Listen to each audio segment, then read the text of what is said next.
started. Awesome. My name is Mandy Lynn Lara, and I am the Community Engagement Coordinator for Gemini Inc. in San Antonio. And I have with me helping with tech today, Cloud Cardona, who is our Marketing Coordinator. And we are extremely excited today to have with us featured author Deb Olin Unferth. And with her moderating the conversation is Fernando A. Flores. And so this beautiful program that we have, the Big Texas Author Talk, was a product of the pandemic. We needed to pivot programming fast, so we partnered with Writing Workshops Dallas and created this program. We are now hosting it 3 times a year. So it is a rare treat at this point. And we're really excited to have this conversation, and Deb will share a little bit of her work. And then at the end, we'll open it up to some questions from the audience. So without further ado, first I will share with you Fernando's bio. Fernando A. Flores was born in Reynosa, Tamaulipas, Mexico, and grew up in South Texas borderlands. He is the author of the collections Death to the Bullshit Artists of South Texas and Valley-esque, along with the novels Tears of the Truffle Pig and Brother Bronte, which was the Kirkus Best of Fiction 2025 and long listed for the 2026 Penn Faulkner Award for Fiction. He lives in Austin, Texas. And our featured author tonight is Deb Olin Unferth, and she is the author of Earth 7 and 6 other books, including the novel Barn 8 and the story collection Wait Till You See Me Dance. Her stories and essays have appeared in Harper's, the Paris Review, Granta, and New York Times Magazine. She was a finalist for the National Book Critics Circle Award and has received a fellowship from the Guggenheim Foundation. A professor at the University of Texas at Austin, she teaches for the Michener Center for Writers, the New Writers Project, and directs the Penn City Writers at a South Texas penitentiary. And with that, I will hand it over to Fernando. Thank you. Thank you very much, Mandy Lynn. Thank you so much, Gemini Inc., Cloud Cardona, and all of you for attending. And thanks so much, especially for Deb Olin Unferth for inviting me to talk about her wonderful, wonderful novel. I'm so excited. If y'all haven't read it, I'm really excited for y'all to pick up a copy and to engage with it. I was trying to think. I don't remember when I first met Deb, but I do remember when I first encountered Deb's work. It must have been around 2013. The year I first became a bookseller. That year, I'd open just books we had on our shelves. It was my first time being a bookseller, and I just pick up a random book and I read like the first page of it, and I remember picking out Vacation. Deb's first novel, and I remember opening up to that first page and immediately just being engaged with it, immediately like feeling this voice and this style that I just engaged my curiosity. Then I was like, and I never heard of Deb back then. We never even met, and I just immediately read it, and I loved it so much that I had to track down an original hardcover copy, which I eventually did, which I gotta get Deb to sign one day too. And then years later, when her short story collection, Wait Till You See Me Dance, came out, and it was before I even published a book, or a short story collection too. But when I read it, I was just like, it really inspired me to publish the short story collection one day. All the stories were so innovative and different, and some of them are super short, like a page long, and some of them are pages long. And it's the kind of short story collection that I was really, really aspired to model mine after, and like years later when I had the opportunity to publish my first story collection, Valley-esque, this is one of the inspirations that I really had. So, and then Barn 8, of course, super different from her other novel. And this is one of the things that you notice about Deb immediately, not only in her short story collections, but in her novels, how different they all are stylistically, but they all have this,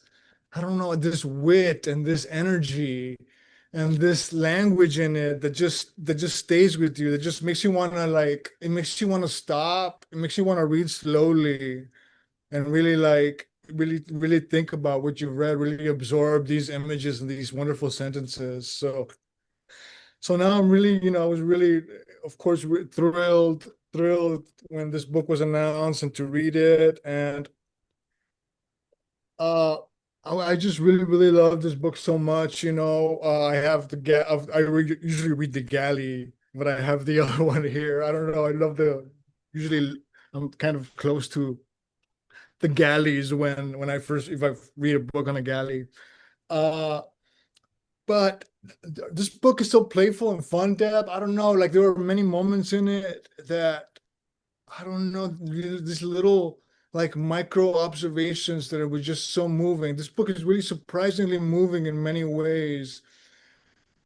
So often it reminded me, I don't know, it reminded me of like the Wim Wenders movie, Wings of Desire, and these moments, just in the way that that movie really observes this little moments people take for granted, and you really look back on really the beauty of it. And so I'm wondering, my first question to you is if you can think of an image or a theme or something that this book carries that you perhaps had for a long time, that perhaps like, I don't know, that perhaps, it wasn't right for any other project. I wonder if there's like an image and what it is that's been with you the longest that you were finally able to engage with in this book.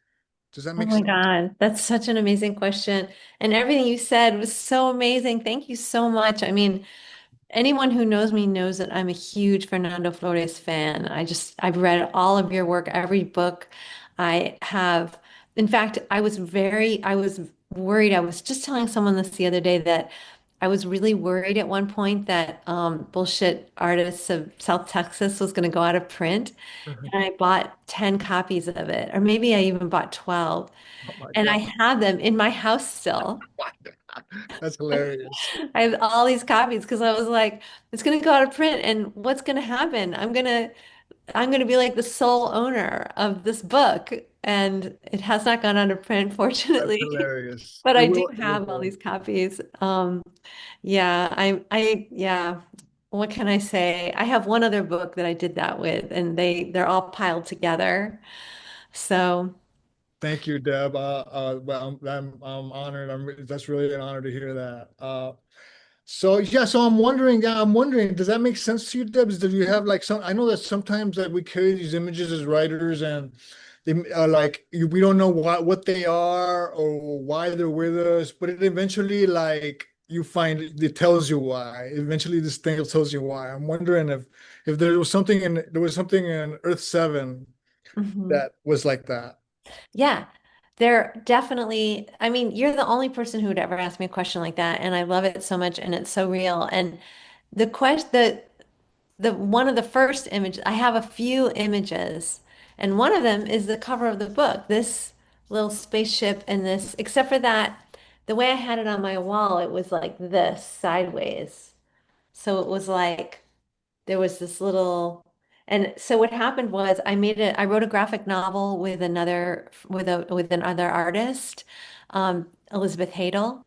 And then ever since then, she just sends me images. And so she was working on this sci-fi book that was adapted from a Ballard book, like a Ballard short story. And so she was doing a graphic novel with her brother. And so she made all these images and she just sent me a pile of images just for fun. And I pulled them out and I was so in love with them. And one of them was the one that's on this cover. And I stuck it on my wall. Of course, it didn't have the words Earth 7 on it, but I stuck it on my wall and I just was always looking at it. And I was like, what does that? Oh, I love that someone else knows Elizabeth Hadel. Um, I just was always looking at it and thinking about it. And there were other images too. And I mean, what I love so much about the image is that, I mean, no spaceship flies like this. Like it looks like it's sort of leaving Earth and then it loops around in really, really weird ways. And then it goes off. And it's so it's so big, but it feels really small. So there's a lot of perspective in there and a lot of playfulness. And then this Earth itself is looks really weird and that doesn't look right. It looks like everything is squished into one space or something, and then like the brightness of them, and mostly it's like it just looks really funny, and it looks like kind of profound, and it looks like it's like private and personal too, with like I know there's someone in there. And um they're like leaving, but um they're like leaving Earth, but they seem confused about it, or like sad, or they can't make up their mind. Are they really going to leave? Or they feel like they don't have a good, they don't have the controls. So they're looping around. I mean, there's just something going on here. And so I just stared at it for so long, and the blue and the brightness of the white parts were um so that was one thing. And then I had a few other images that I just had stuck to my wall. Another was like it was from an Almodovar movie. And you know what? I can't even remember which one when it was, but it's this man who's coming up out of the water, and he's an old man, and he's emerging from the water, and the water is streaming off of him, and there's just water going out. And so those were the two main images that were just stuck on Wow. the wall. And I was like, where is that person who's leaving Earth going? And who is this person who's coming out of the water? Um, and I just, yeah, I mean, I think those were the two primary images. Did you know right away that these two images were in conversation with each other, were one project, were one project, or maybe two different? Eventually, you figured out it was these two images that were perhaps nothing to do with each other were now part of the same idea. It's the same project. Yeah, I knew. I mean, there were a whole bunch of, I was going through this phase where I was cutting things out of magazines and newspapers and stuff and just sticking them on my wall, and different like art pieces and stuff, just putting them all over the wall. And I knew I only picked the ones that I thought were going to be in this project. And so the two that always stayed were that those two images that I first started. And then there were a bunch of other ones that would come up and then come down. And there were a few others that stayed, but they like kind of moved off to the edges as like not that important, but still part of it. Like a woman sitting on a rock, like sitting on a big pile of rocks, but like she's like very small at the bottom. And then the newspaper clipping goes like way up. And it's just like, she's at the bottom on a pile, and it's just like and the as it goes way up, it's just like sky, but it's gray and it's ugly, and the rocks she's sitting on are ugly, and she looks sort of all huddled. I have no idea. I cut it out of a newspaper. I don't know what the article was, but Wow. that also felt like sort of like this is where we're going to end up, it's just like sitting on this pile of rock. um yeah. That's wonderful. It makes me think about, the importance of physical media, the importance of these images existing in physical form. I don't know. I feel like that itself is in conversation with your novel here. Uh, I heard you say at your event at First Light, I heard you talk about your research for the novel, and I was really fascinated by what you said about doing all this really immersive research from travel to reading these complicated texts. But also, like, I was fascinated with what you said, and I really related to it as a writer as well, about how when you sit down to write, you have to forget about all this research that you did. I wonder if you can expand a little bit on it, or maybe tell us a little bit about what this research consisted of for Earth 7. Yeah, I mean, I did do a ridiculous amount of research for this book, and you would never be able to tell from reading it. I mean, you might be like, oh, she knows quite a bit about sand, but you would like the amount of research that's in here about sand is nothing compared to the immense, absurd amount of research that I did, and other things too that I researched to a ridiculous degree, like Mars and resettlement on Mars. Like, what would that be like? And I went to a Mars conference and, all this different stuff. But about the sand, I mean, the sand was the most important thing. And I think it was because I had been thinking so much about the destruction of the planet and feeling so down about it and looking at all the different kinds of like technologies that we're trying to come up with to keep Earth going. And yeah, I found it just quite sad that just the knowledge that we're going to try all these different technologies and the planet's going to get really weird and it's not really going to work and we're going to be right back where we started. And then I started thinking about sand and thinking about just the eternalness of it and about how it came here from somewhere else and how, sand is on all other planets. And it's like, sand is all across the universe and it floats through the atmosphere and it lands in our oceans and becomes life. And it's, it creates our civilization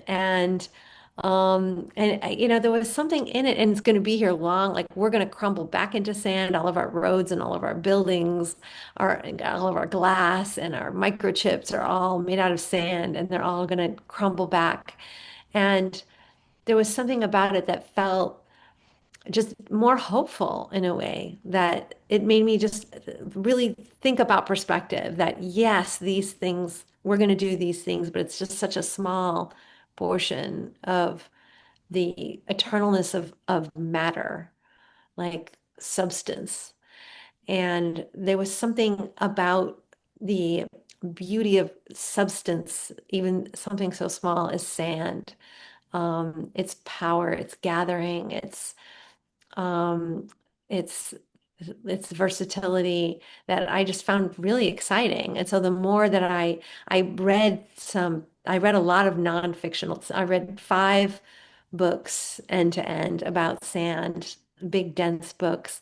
And I went to the Sahara and I did other things too. I visited other deserts. I went to the Arctic, which is a desert as well. And I just spent a lot of time just kind of meditating on it, just like sitting there. Like people just must have thought I was like some kind of, you know, just like that I was deranged or something. I would just sit there and just space out, sitting in the middle of the sand, just kind of Wow. thinking about it. Did this overlap with writing any of the like Barnett or something? Did both these novels overlap like any point like in the research aspect or in the writing aspect at any point? I'm Not wondering. really. I mean, I did start writing Earth 7 a few months before Barn 8 came out, but I'd already finished Barn 8 Yeah, long yeah. before. But I did a ton of research for Barn 8 too. I like doing research. Like That's it's in great. research that I find the story. I think it's like it's just a way of getting into a different imaginative space. Like I Yeah. don't really write a lot about, being a professor at a public university, Yeah, in no, Texas. yeah. So Yeah, definitely. No, yeah, you kind of touched on this, but I one of the themes that really fascinated me was just about your novel was about I was fascinated by this concept of accelerating the destruction of the planet by accident, with the intention to save it. I think there's a certain point in there where that's kind of mentioned or that's kind of alluded to. And and you kind of mentioned that a little bit about the things that kind of drove you in your research. And I'm wondering if you can maybe is there anything left to say about it? You have something to add about that, about these other like fascinations that kind of, I don't know, became part of your narrative here? yeah, I mean, in terms of like the just how it became the things that we were trying to do to save it would hasten its destruction. It's just so human. It's just so sad that that's the case, but it's so true. So I teach at a maximum security prison in South Texas, and I drive back and forth a lot.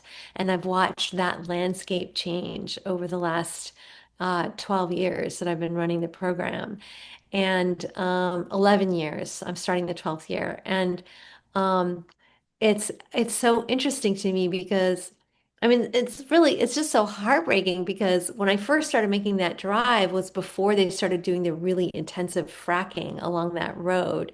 And now it's just all fracking and it's crazy the industry that's built up around it. And then there's some people who are so I was going to write about that in it for an essay. And so I was just kind of doing research into it and stuff. And then I was like, oh, but this hopeful thing about solar panels. There's a lot of solar panels going on down here too. It's so cool. But then I started talking to people about different people who are really on the ground working with solar panels, and they were like, don't be fooled. Like solar panels do so much damage. It's like you have to completely raise the ground, anything that's there. So, and the solar arrays are so giant that like animals can't make it over. They can't, it breaks up their migration patterns and stuff. And so there's that problem. And then all of that metal just it gets used up after 10 or 20 years or whatever, and they have to throw it all away and they get all new panels. And so there's something about reading about that and learning about it and interviewing people about it when I was writing this nonfiction essay that I just found pretty, it's like, it's so sort of hopeful and so sort of sad. And it's like they want to help, but they can't, or they're just messing it up. That's us. That's who we are. Yeah, definitely, definitely. It's wonderful. We've talked about all these things about it, and we haven't really even touched on like the heart of the matter, which is like to me like this is a mother-daughter story, really. There's other very important relations in it, but to me, like, I don't know, it felt like it was a mother-daughter story in the end. I'm wondering about these characters, these kids. Eventually, like you're talking about looking at the of how I'm talking about how important the this image was, and wondering who these people are in the spaceship, and I'm wondering like how that relationship manifested, and I'm wondering if, and additionally, I'm wondering if, oh well, I'll ask this something else, but I'm wondering if you have, yeah, like. I'm wondering about this, it's not really something you really see like in what we would call like a science fiction story or something. Like it seems like this relationship is really like unique and really like moving in many, many, many, many moments in it. And I'm wondering if you can talk a little bit about Dylan and about her mother, Rosemary, a little bit. Yeah, sure. So Dylan, the whole book takes place at the end of civilization. There's been what I'm calling depop, where there's just been like a big drop off. And I did that because I was reading all these articles about these scientists who are predicting that this is going to happen, that there's going to be this big drop off, that we're going to climb and climb and climb, and then we're just going to have this.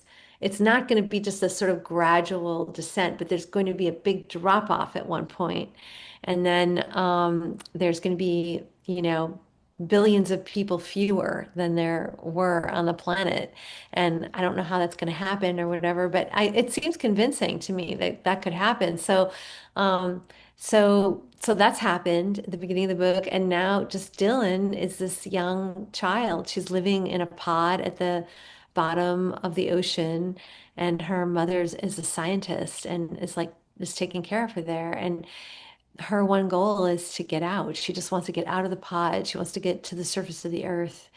And that's kind of how the book opens, and that's her journey. And I mean, she gets out of the pod, and then there's this whole thing where the mom, Dylan is so mad at her mom and hates her mom so much, sort of loves her and hates her, like loves her passionately and hates her passionately. And but the one thing is she always swore she would never do what her mother is doing. And her mother's trying to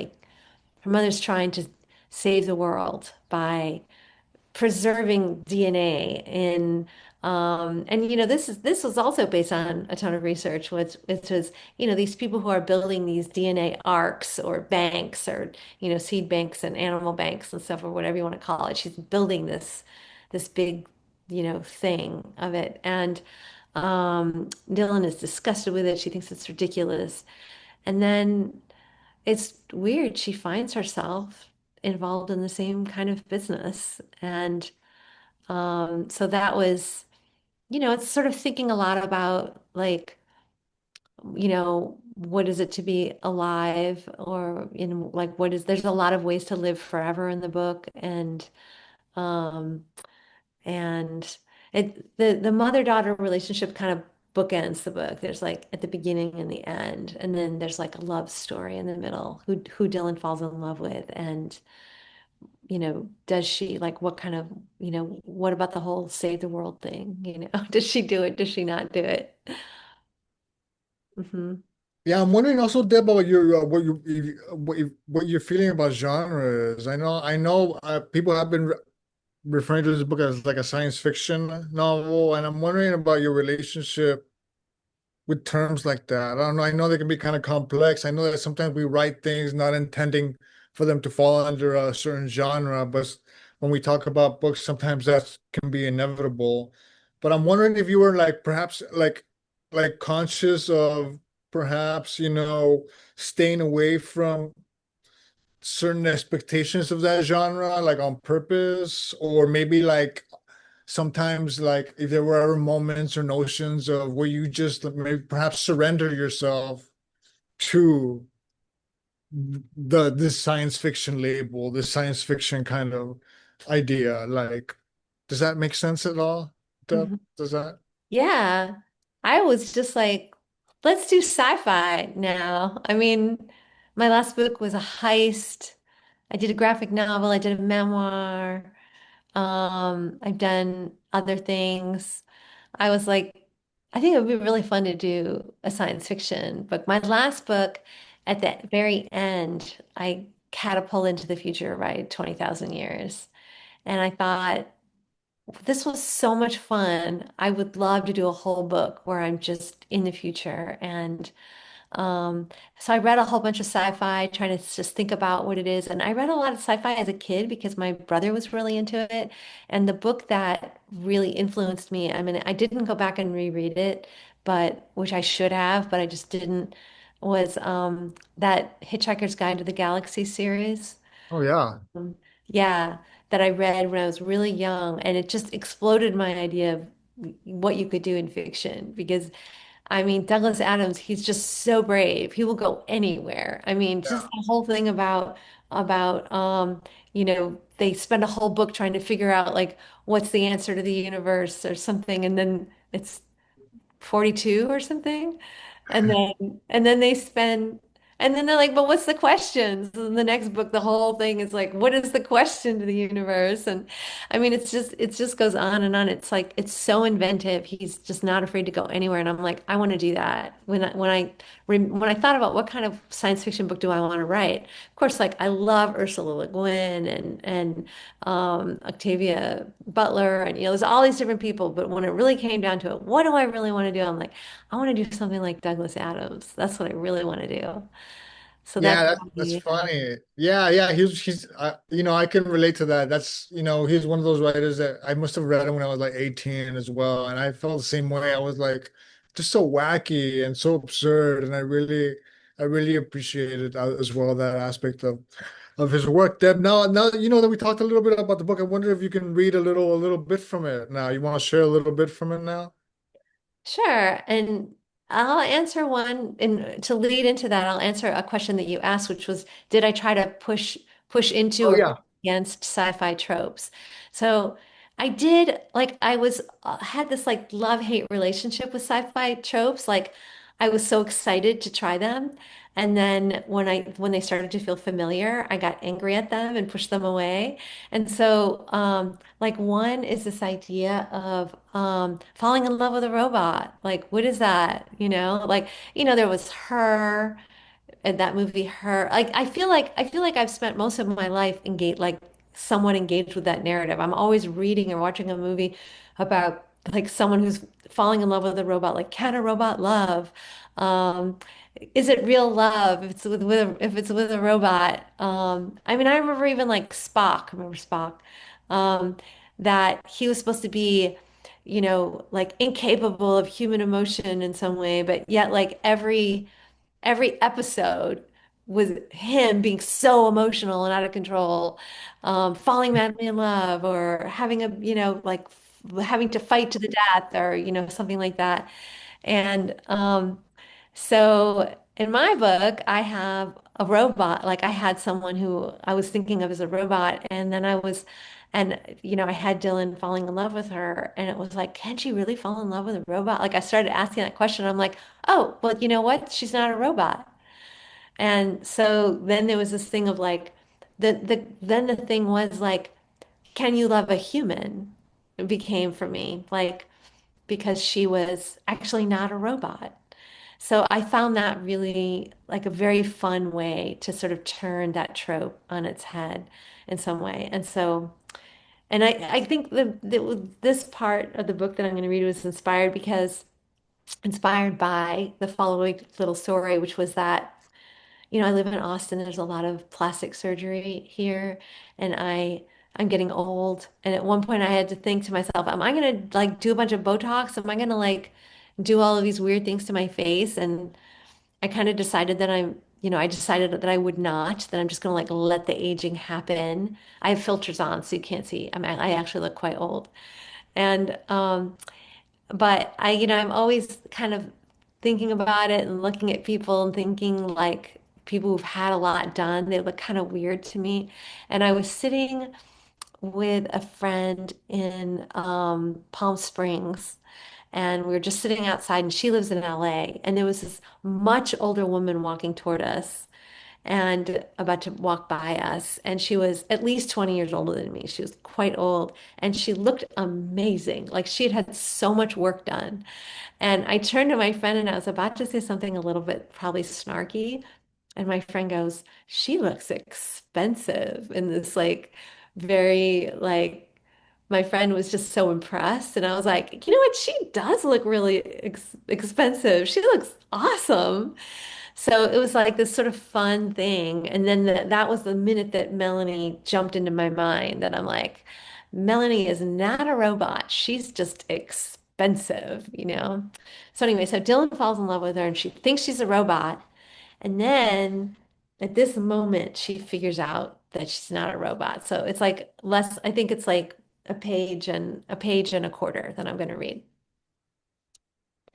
Dylan was crouching, picking through the garbage and scraping at the brown grit underneath with her fingernails, while the robot stood alongside her, waiting. She could hold absolutely still, Dylan noticed. It was the closest Dylan had managed to get to her, and she even smelled human, which was amazing. Something felt right. Dylan didn't know why she didn't connect with humans, but here she was, calm. A robot. It made so much sense. But her mind was already working, turning over the assortment of reasons this was wrong, a collision of them, free will and AI, ownership, consent, robot as company property, image of a manic burglary attempt. She wanted to steal her? Herself imprisoned for robbery. Could she do it legally? Buy her? Rent her? She looked expensive. What could possibly be the matter with Dylan that she felt nothing for humans, but then a machine comes along and she's in love? She sat back on her heels, looked down the robot's long leg, ending in the most realistic artificial ankle she could imagine. Then she saw it, one of her toes. All the others were perfect, thin, smooth, sanded, painted into the loveliest little appendages. But the last one, the one nearest to Dylan, it was a bit, what is the word? Canted? It seemed somewhat large in proportion to the others, and bent. It leaned over the toe beside it. And was that a blister? The robot shifted, turned. Dylan sat back on the ground and stared up at the robot, her hair cascading down her back in ribbons of curls. But Dylan had seen it and she knew. No designer would construct a toe that way, and this was not a manufacturing flaw. This was sheer organic imperfection. That toe, the smallest one, the toe of nicknames and songs, the littlest piggy, the hero of the story of a wanderer who embarks on a quest, strays too far for its youth, and comes roaring down the road, crying out a syllable passed through generations. We, seeking home, longing for it, racing toward it.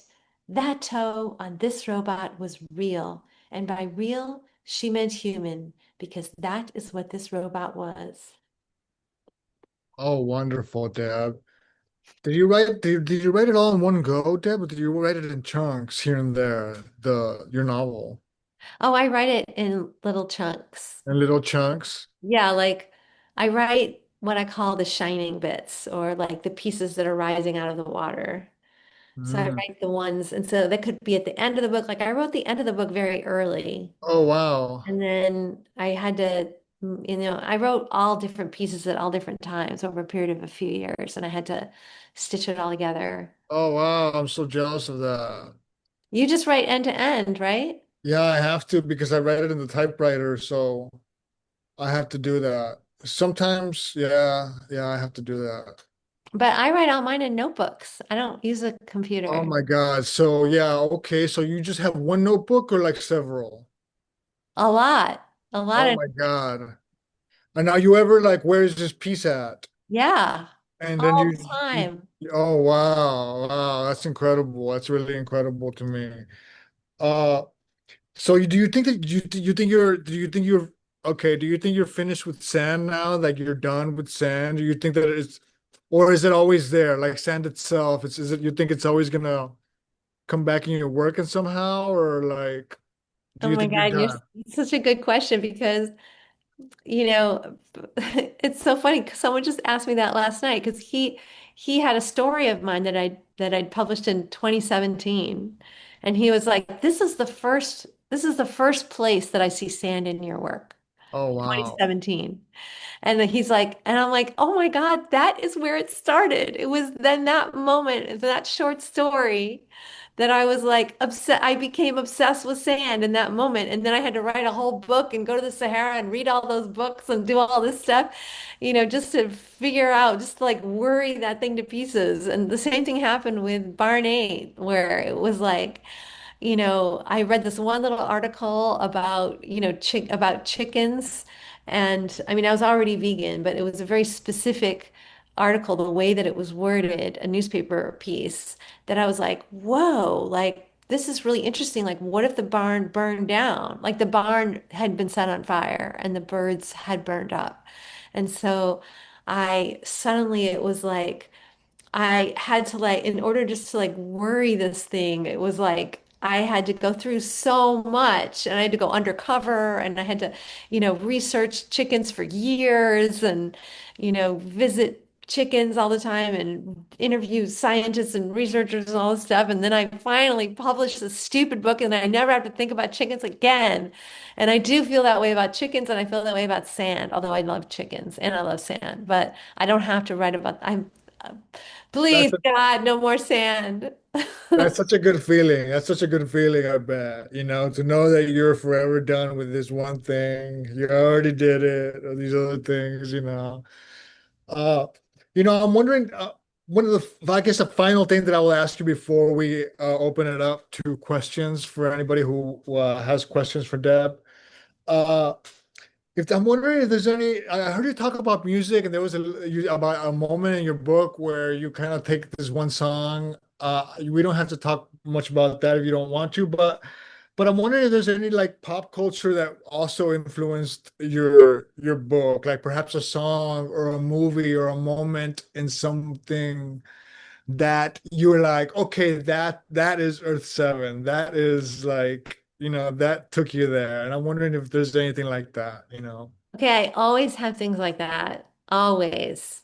And in like some of them are very, not in this book, but some of them in other books are very like highbrow. Like I think I remember telling you once that you had asked me if I had seen this movie, like the 32 short films of Glenn Gould. Yeah, definitely. Somehow it came up in conversation.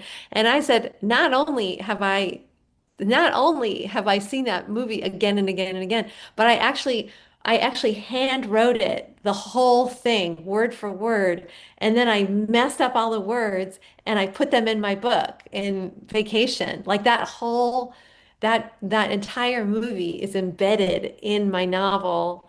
That's great. But yeah, I mean, probably not like, I mean, you would never know it. If you saw the movie and you read my book, you would be like, I do not see it, Deb. Maybe there's like one sentence that is familiar, like a question is asked, and here a question is asked or something. You might find like one phrase or something, but I know it. I know it's there.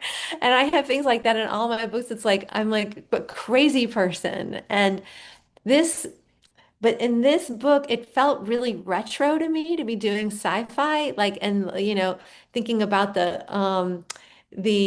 like just something about like Hitchhiker's Guide to the Galaxy and like the idea of like space age, which my dad was like a big, very excited about, like landing on the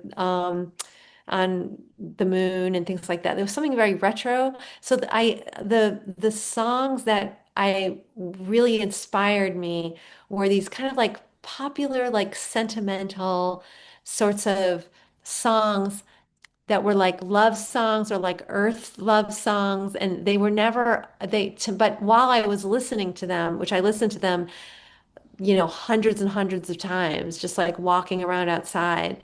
Um, they didn't feel like they were like love between two people. They were love. It was like a conversation between the earth and humans. And like the humans were like, you know, I've got to get out of here, because, you know, I've destroyed you. And the earth is like, if you have to go, like that's fine. Like it's just this sort of this. And so, yeah, so I have two. Really, I have three, I have like two and a half songs that you would know immediately if I said their names, that are deeply embedded in this book and a couple people have said to me that they found one of them, the most obvious, the one that I wanted people to find. I was like, someone is going to find this song and it's going to be so great. And I was doing an interview with Kirkus. Maybe I said this to you. I was doing this interview with Kirkus, and just before she hit record, we were just chatting, and she goes, "Is this song embedded in your book?" And she named the song. I'm like, "You got it! I can't believe it! You're the first person." And since then, a couple other people have said it to me. But the other two songs that I didn't really want people to find, no one has mentioned them. Wow, that's so good. This is a little I'm I a guess what the weirdo. kids would call Easter eggs from there for people to find. So are there I think I saw a couple questions pop up. Oh yeah, let's do on. Let's see.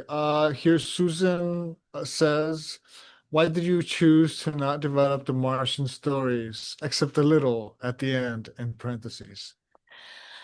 You know, I mean, this book, it's so sad. A writer will be like, it took me 6 years to write this book, and then the other person will say, oh no, it was so great. I read it in one night. And it's like, why in the world would it take you 6 years to write a book?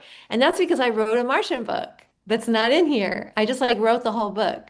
Like I wrote Z's entire story, and I wrote all of these different things that happened to him, adventures on Mars and adventures on Earth, and like journeys that he took, and it never got in the book. So I Wow. have notebooks full. I mean, I think that I've got some of those notebooks piled over there, like notebooks just full of the stories. But I mean, it's not that it's not in here at all, because every now and then you'll get like a couple sentences of Z and his Yeah. story. And that's just plucked from the notebook. I would read 20 pages of my notebook and be like, oh, the only thing in here that works are these two sentences. So, all right, I guess that's all, just plop in these two sentences, and then and then we'll just see what happens next. Um, so that's the story of that. Um, Awesome, awesome. F. Alice Carrizales here says, what was the inspiration for the soul globules? Oh, hi, Alex. Um, let's see here. The Soul Globules. I'm so glad that you read the book. Thank you, all of you who read the book. It means so much to me. It was like, I was just thinking a lot about where does life end and death begin, and where does death end and life begin? Because I feel like matter is always moving in and out of life. I started to think a lot about that when I started thinking about trees. I'm vegan.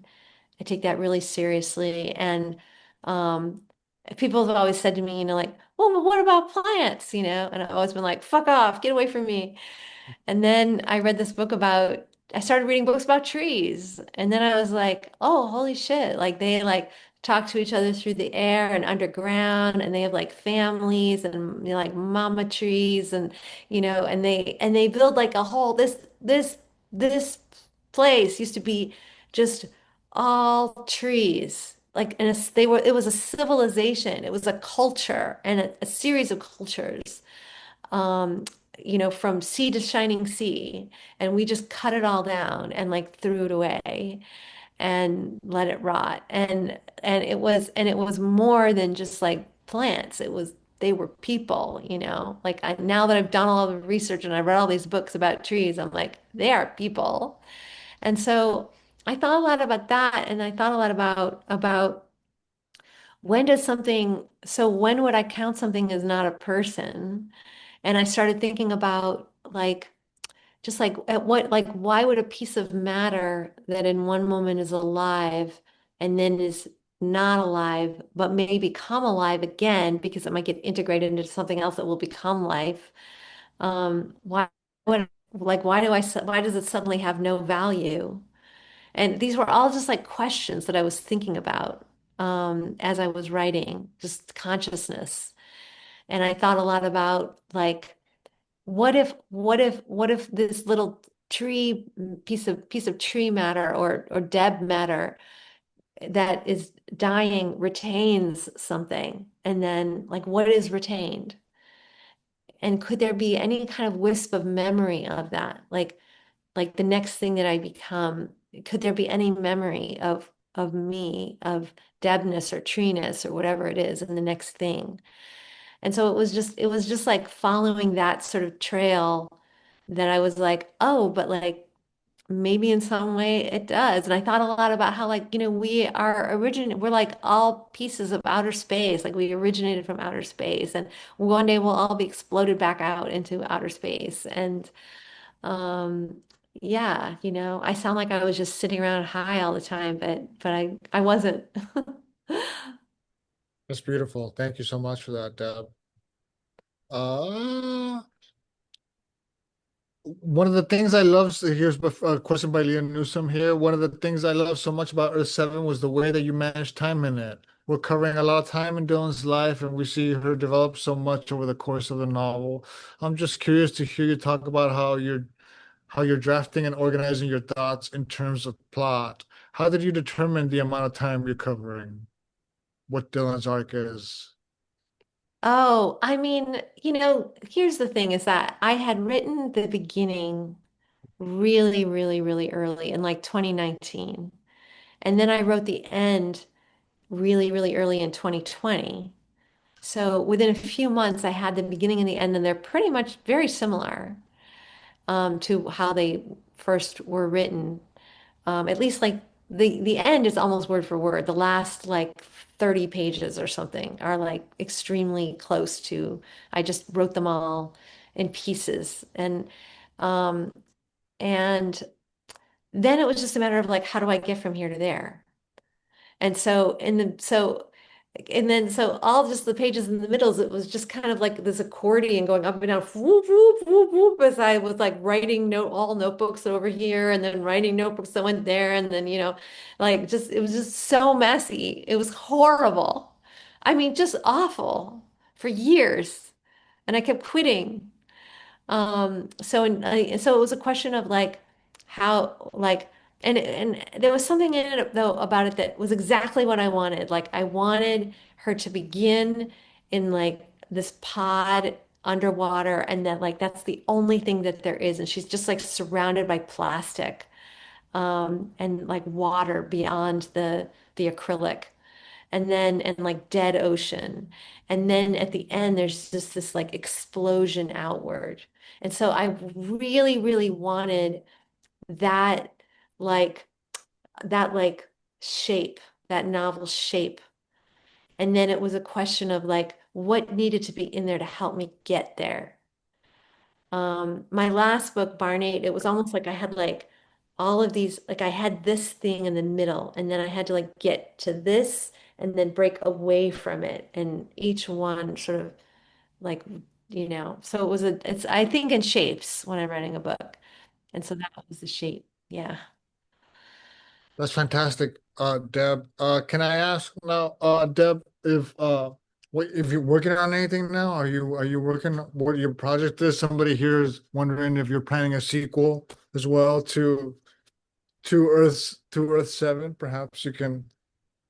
I mean, like, I just, at the beginning of this journey of publication of this book, I was talking a lot about, because people were saying, like, is there going to be a six? Or, what are you doing? And I was talking a lot about it. And I noticed that the thing that I wanted to write was like dying inside me. So I'm not writing right now at all because I've been so consumed with, this particular thing, which is going to be over pretty soon, like just really just a few more weeks of pretty intensive book stuff and then it's done. But but I feel like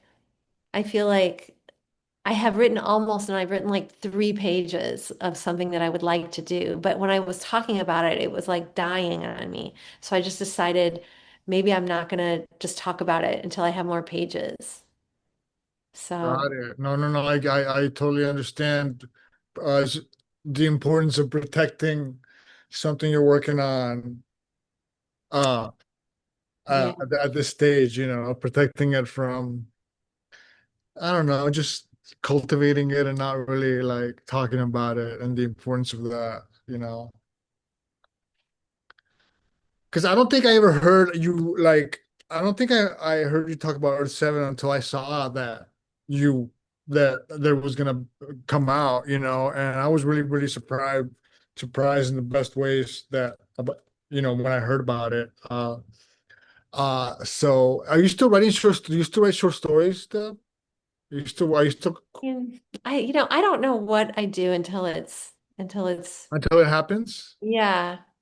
I mean, Are, there's like a short story on my desk, but I don't know. I don't know if it'll ever be done. It's pretty weird. We'll see.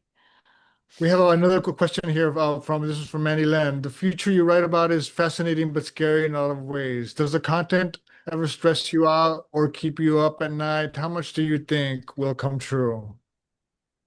Oh, I think it's gonna come true, but in like I think it's all gonna come true. Maybe not the way that I do it, but I think that this planet, a lot of the things that we love about it are gonna die, and disappear.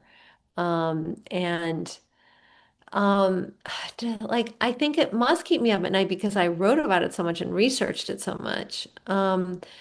But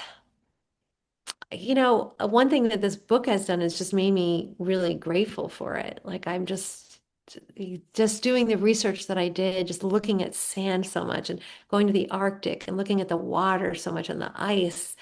And it just, yeah, it just made me deeply just like love it and feel like, wow, I really got in. Just as the door was crashing down, I got in and I got to see it. And I'm so lucky. I can't believe I got to see this thing. It's so beautiful and it's so amazing. So, Yeah, and these are the really wonderful aspects about the book the once again, like the only other thing that the moments I can compare it to is the Wim Wenders movie Wings of Desire. I mean, you turn, especially those very moving last like 15 pages or so. I love what you do with about science, about the future, about the little things that we're gonna miss in the end if it all when after it all dies, and also it's the people who I don't know, like who cultivate these things so they won't die, almost like librarians, but of a planet, but of a dying planet, and I was really, really moved by, despite all these terrible things about it, and in the end, there's people who really care about nature, who really care to save this planet, and I can't think of another book that does it so beautifully as yours, Deb. And I'm so happy for you and Earth 7 and all the attention and success you've received. And I look forward to seeing you continue to receive that attention. And thank you so much. I don't know if anybody does anybody have any more questions? Somebody here says that, yeah, it made him miss fireflies too. Yeah, fireflies is also one of these magical things that the book leaves you with thinking about as well. Well, thank you. Thank you so much to everybody. I appreciate you all so much. And Fernando, especially. Thank you, Jackie, Deb. thank you. I'm so thrilled for this book. Everybody, if you haven't read it, please read it. Please read it out loud. It's such a fun read, and I'm excited for all of you, and I'm excited for whatever your next project is as well, Deb. Thank you for inviting me to be here with you tonight. Thank you. Thank you so much, Gemini Inc. You guys are amazing, and this was really, really fun. Yeah, thank you very much. If you like the program you heard tonight, please take a minute to fill out our survey. It's very quick and it will let us know what we're doing well so we can keep doing it for y'all. Thank you very much, and everybody have a good night. Thank you so much, everyone. Thank you. Thank you. Bye, everybody. Bye. All right, I guess I'll leave. All right. Good night, Deb. Okay, bye.